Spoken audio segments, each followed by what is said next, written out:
Thank you, Bashar. We do have a lot of political questions. Should I try and condense them? If at all possible, because again, most will have the same answers that we have already given. Okay. Did you observe our reactions to your political statement in Sedona? What did you observe? Did you accelerate the splitting? We accelerated the potential of the split to see exactly how far the divisions that exist within your culture would carry you in the split, how far on either side you would go from the glass wall, away from it. And in that observation, this is why we now say it is so important for each of you, in whatever reality you are in, to come back toward the glass wall, to see each other through that glass wall, to reach through that glass wall, to make it permeable, to connect, to discuss, and to talk, because this is, in a sense, your final opportunity before contact to learn to come together, to learn to find out what the true issues underlying all the division and divisiveness are in your society. For it is something that isn't actually that real. It is something that is artificial to a degree. When you truly look at the underlying reasons for why you have the perspectives that you do, again, you will find that you have more in common than you think. It is time to talk. It is time to conference. It is time to convene.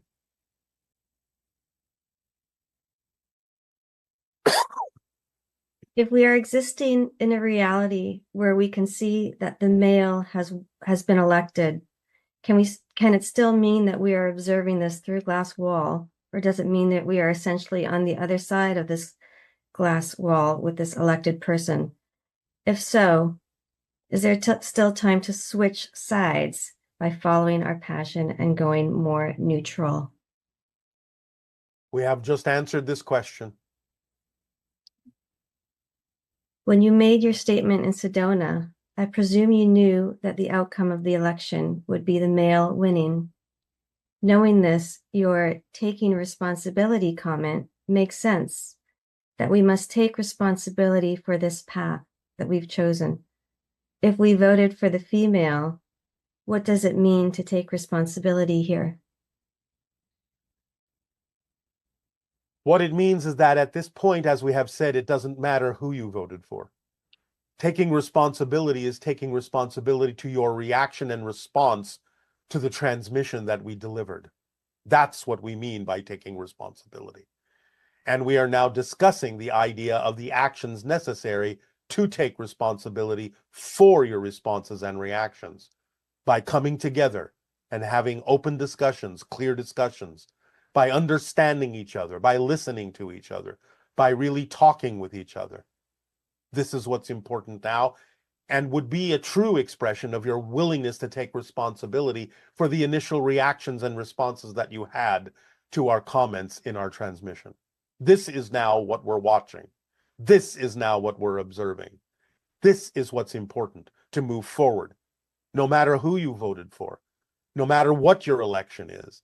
As we said, this is a play playing out, and what's going on behind the scenes is actually more about what's really going on your planet than it is in terms of the play act that happens to be your elections. For that is a screen.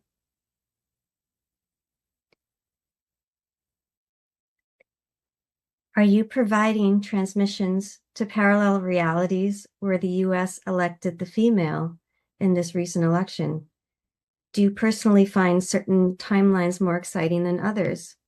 Compared to timelines where the female may have won this election, what positive aspects or opportunities do you see within the current timeline, both on a collective and individual basis? I believe you are beginning to see how the way in which a lot of these questions are framed are now becoming irrelevant based on what we have already said.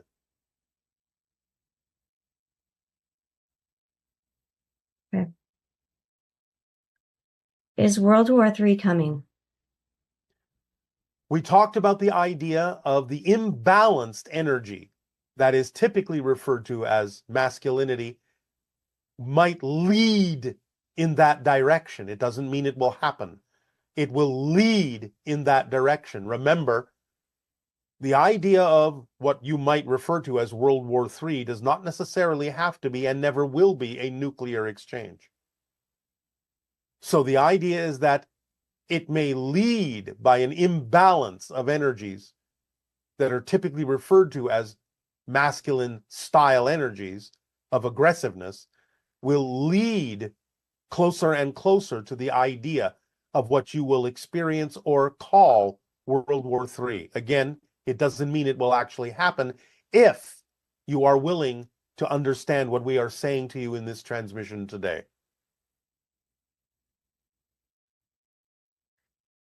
Okay. We are now speaking on behalf of the Interstellar Alliance Council. And we are giving you the result of the discussions that are ongoing in this council. So we would strongly encourage you to pay attention to the way in which information is being given to you, to listen to the wording, for it is precise. We said things would lead in certain directions, not that it was inevitable. But nevertheless, by allowing yourselves to begin true communication, you can pull yourselves back to the center, to be with one another, and to empower yourselves in a multitude of ways that will allow you to dispel the veil that you think is your political reality, which is nothing but a smokescreen for what is really going on behind the scenes, so that you can truly open your eyes and see your world for what it is and how you can truly decide together to change it in ways that will allow you to join the galactic community in a positive way.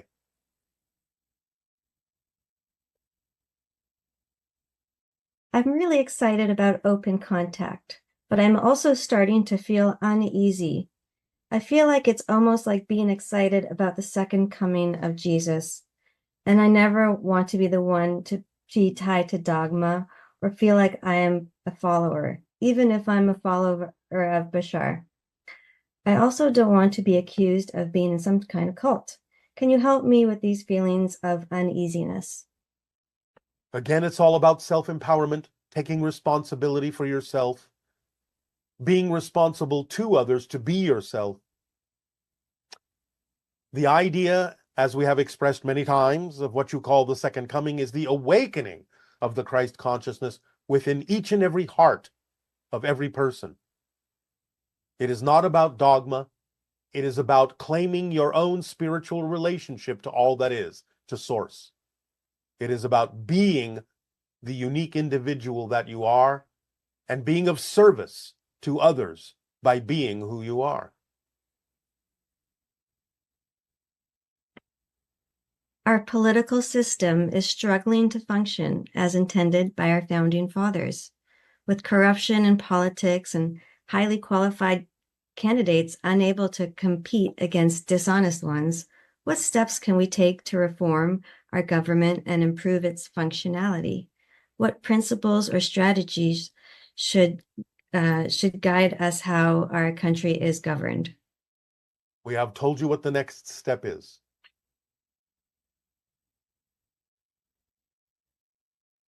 Would you like to share your impressions on the congressional hearing on UFO UAPs that took place on November 13th? Any discussion of this is a step toward open contact. Wonderful. Will the UAP hearings before the U.S. Congress be the vehicle where Pleiadians are introduced to the world as part of disclosure? Possibly. This has not yet been fully decided.